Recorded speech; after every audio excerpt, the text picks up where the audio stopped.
रामपुर नाम का एक गांव था। उस गांव में रामू अपने परिवार के साथ रहता था। रामू की पहली पत्नी गुजर चुकी थी और उनकी एक बेटी थी जिसका नाम सोना था। रामू ने दूसरी शादी की थी और उसकी दूसरी पत्नी का नाम रमा था और उनकी एक बेटी थी जिसका नाम शोभा था। इस हिसाब से रमा सोना की सौतेली माँ थी और सोना से बहुत नफरत करती थी और शोभा सोना की सौतेली बहन थी। सोना शोभा को अपनी सगी बहन के जैसी ही मानती थी, लेकिन शोभा ऐसी नहीं थी। वह सोना को सौतेली बहन के साथ ही अपनी दुश्मन भी मानती थी। वही रमा भी सोना के साथ बहुत बुरा व्यवहार करती थी। सोना सुबह 4 बजे उठती थी। रमा सोना से सुबह उठने के बाद घर का सारा काम करवाती थी। उसके बाद खाना भी नहीं देती थी और दिन भर गाय और भैंस चराने गांव से बाहर जंगल की ओर भेज देती थी।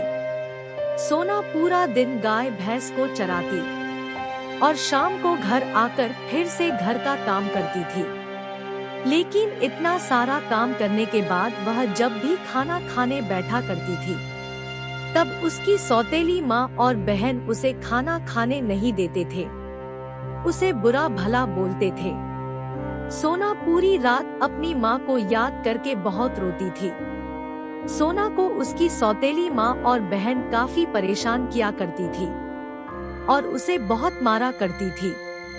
एक बार सोना की तबीयत बहुत खराब हो गई, फिर भी उसकी माँ ने उससे घर का सारा काम करवाया और खाना भी नहीं दिया और गाय भैंस को चराने भेज दिया।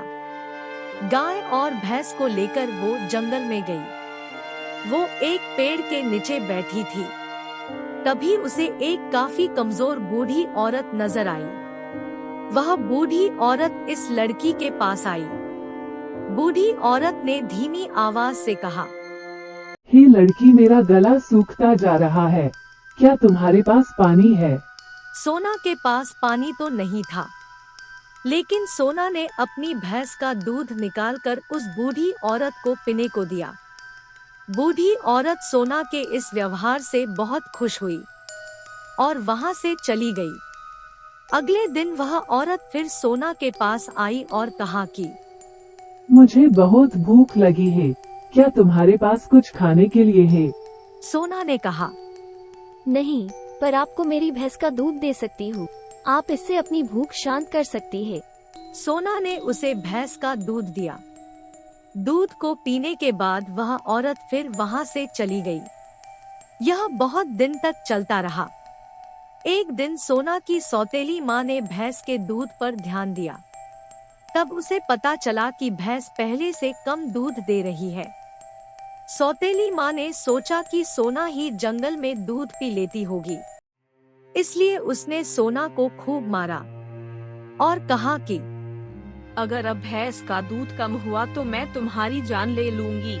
आज के बाद तुम गाय भैंस को चराने नहीं जाओगी। अगले दिन सोना गाय भैंस को चराने नहीं गई। बस वह सारा दिन रोती रही।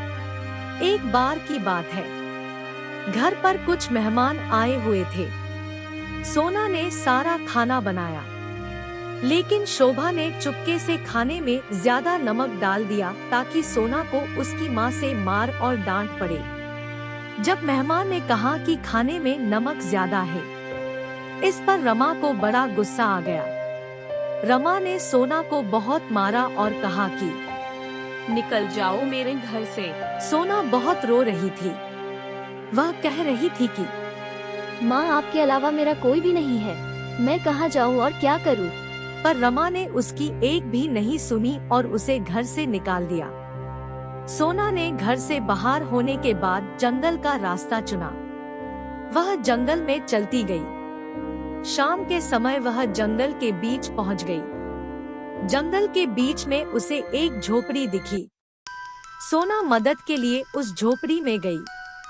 उस झोपड़ी में एक बूढ़ी औरत थी और ये वही औरत थी जिसे सोना अपनी भैंस का दूध पिलाया करती थी। बूढ़ी औरत सोना को देखकर बहुत खुश हुई और बड़े प्यार से उसका स्वागत किया और पूछा कि इतनी रात को इस घने जंगल में तुम क्या कर रही हो? इस पर सोना ने अपनी सारी बात बता दी और रोने लगी। बूढ़ी औरत ने कहा, जिसका कोई नहीं होता है उसका ऊपर वाला होता है। बूढ़ी औरत ने सोना को अपनी झोपड़ी में रख लिया। सोना अब उस बूढ़ी औरत के साथ रहने लगी और उसका सारा काम किया करती थी।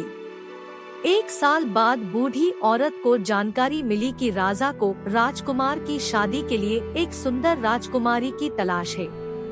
इस बात को बूढ़ी औरत ने सोना को बताया और कहा, क्या तुम राजकुमारी बनना चाहती हो? इस पर सोना ने कहा, पर मैं कैसे राजकुमारी बन सकती हूँ? बूढ़ी औरत तुरंत एक परी में बदल गई और बोली, मैं एक परी हूँ। मैं तुम्हारी ईमानदारी और मेहनत से बहुत ही खुश हूँ। अब मैं तुम्हें एक राजकुमारी बना दूंगी।